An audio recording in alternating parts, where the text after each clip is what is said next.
Welcome to Buddha's in Your Landfill. This Saturday morning, and I'm going to be making a little shift in the way we tell this story. But first, just to recap and bring us up to date, we're talking about finding Buddhas in your landfill, which means in your everyday mind or life. And remember, a Buddha is a metaphor for insight, discovery, diamonds, finding diamonds in your backyard, and finding treasures in your everyday life. You don't have to go somewhere else, it's all right here. And the landfill is a metaphor for a life that feels recycled, where everything is just being recycled and used again, and the same thoughts, the same patterns, the same feeling of being trapped, of the feeling that your life is not moving, that your wheels are stuck, that you're going in circles, that life is a Groundhog Day, and we can't get out. It's a reenactment. Same feeling, same thoughts. So that's kind of the idea of the landfill. And then we're connecting that up with the myth of Theseus, Ariadne, the Labyrinth, the Minotaur, and Ariadne's thread, this ancient Greek myth that is so relevant to our own personal story. So we are Theseus, who is the soul, and our desire, our heartfelt desire, is to find our way out of the labyrinth. But first we have to find the Minotaur and kill the Minotaur that's hiding there.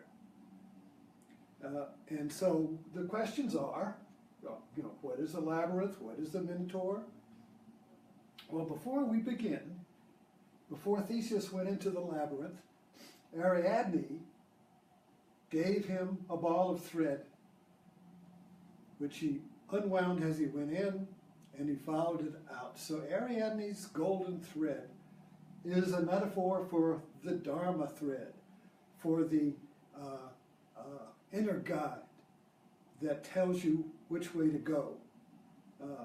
So we all have this Ariadne's thread inside, but most of us don't know that we have it, or we don't follow it.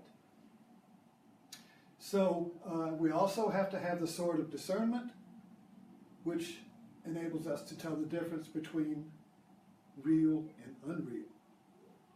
So these are the requirements. And so I wanted to take a little shift today. I mean, yesterday, up to now, we've been talking about the big idea, tomcat fights, how to have a single idea that integrates your whole life, that gets you out of a fix, how to be MacGyver and use what's given to get out of a fix. So I'm going to take a little shift now and go into my own personal story, my own labyrinth, as a thread that we can follow, because when you get out of the labyrinth, it becomes everyone's story. So we all have personal stories, personal histories, but from the universal look of the soul, it's all one story. It's all one hero. It's all one journey. It's all one mythic story of the soul finding his way out of the labyrinth. The labyrinth has many infinite faces, but there's only one hero story. So I hope that by telling my story, it will help us understand how the labyrinth works. So we have a little wise stick here, and we have some students, and he's going to instruct us.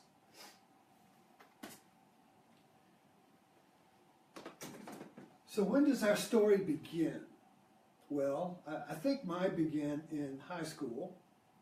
I was in a military family, so I moved all the time.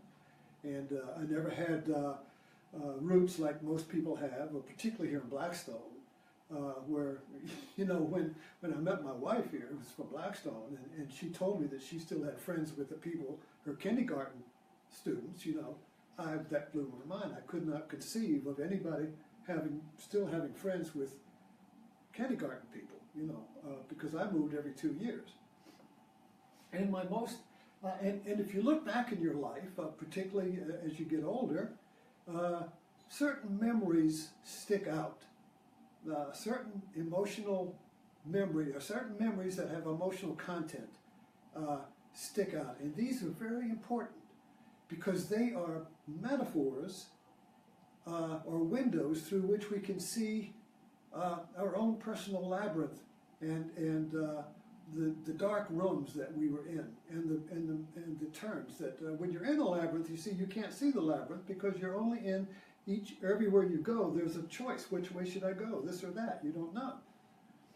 So it's only when you're standing outside of the labyrinth that you can see it.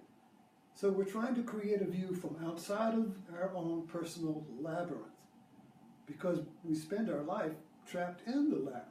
So the soul that we're activating here, our soul, is the view from outside of the labyrinth, which can be activated while we're in the labyrinth. Okay, so going back to my own labyrinth, the first really metaphorical memory I have was when I was in high school, having moved around a lot. I had no friends, and I would, particularly at recess, not recess, when the bell rang, everybody was in little friends or groups and everything, and I would go from room to room, looking into the classroom as if I were looking for friends. So I would spend the whole bell time looking for imaginary friends, so I wouldn't feel, I could not just stand there, you see, and be alone. So I was on the outside looking in, and this being on the outside looking in is the beginning, or the pain that gives birth to our journey. Our journey begins in the pain of exile. Let's think about that for a minute. What activates the soul?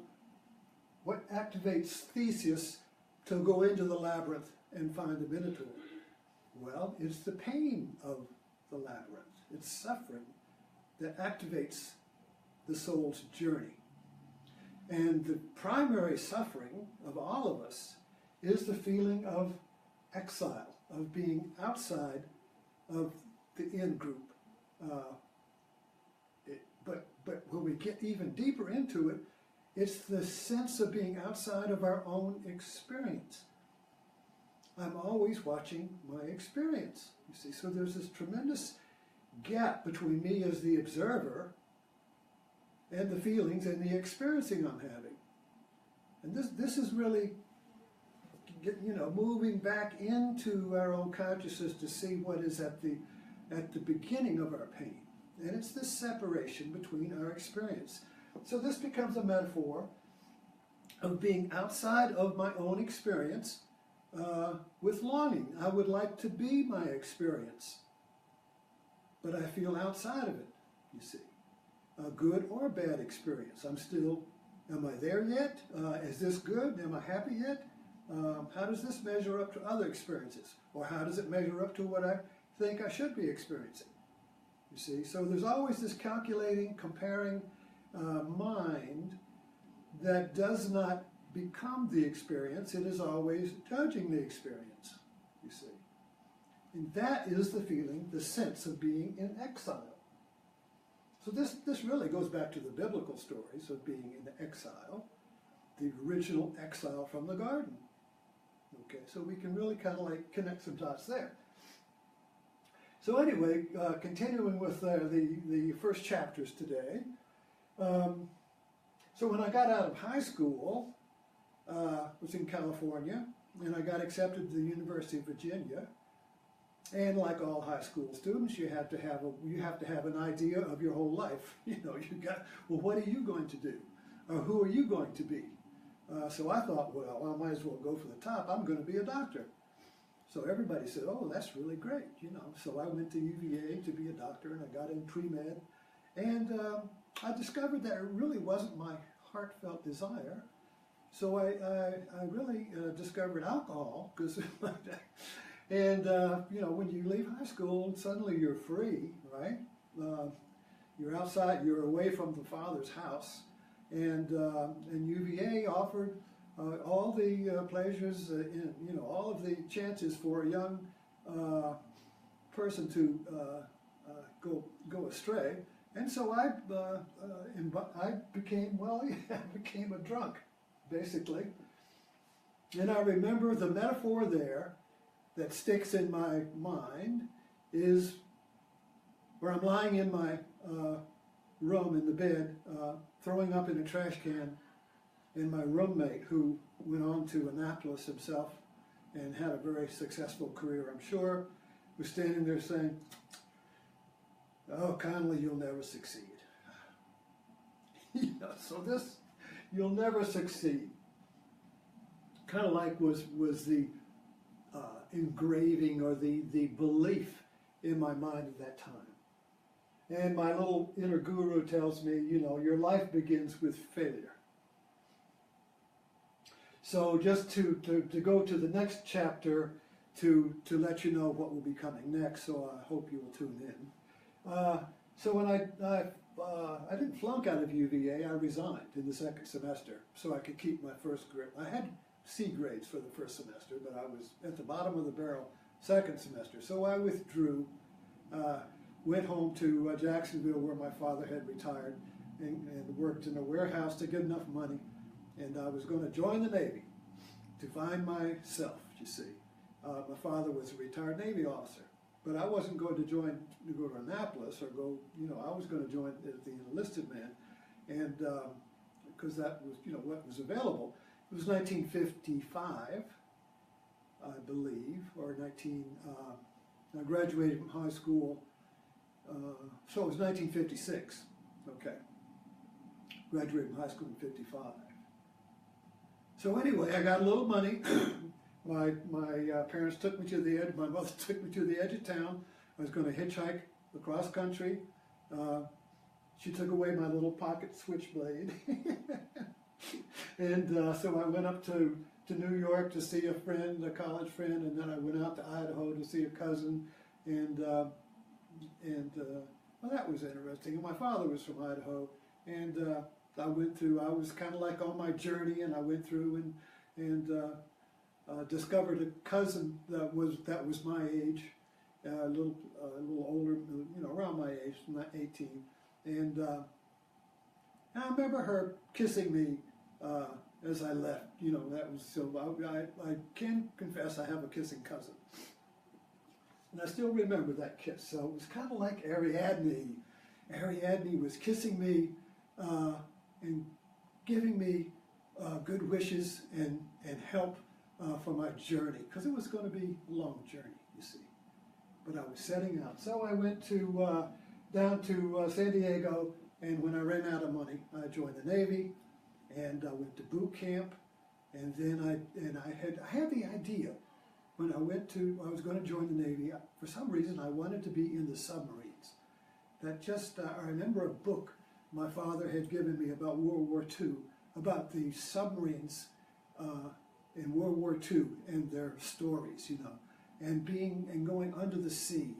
Kind of was an undiscovered place, and it kind of connected with my elementary. When I was a child, I used to love reading about Africa, and at that time it was still colonial, and the the explorers were still discovering Africa and the unknown continent, and you looked at the map and it was a big unknown.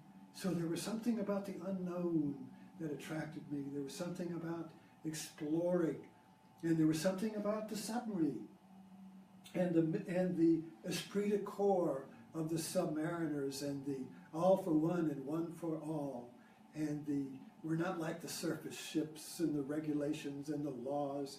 The submarine is the submariners are a tight-knit team, you know, and we'll get into that a little bit later. But so I did leave the failure at the university, and I went to the Navy, joined the Navy to find myself. Kind of like in the 30s, with the Laurel and Hardy movies, they would go to the Foreign Legion to find themselves in Africa, you know. Well, that was kind of like I was going to find myself. And my inner guru said, you will disappear at sea. So we're going to leave it there and pick up the chapter tomorrow and see where the little sailor goes. So thank you for tuning in today, and may you find a Buddha in your landfill. Thank you.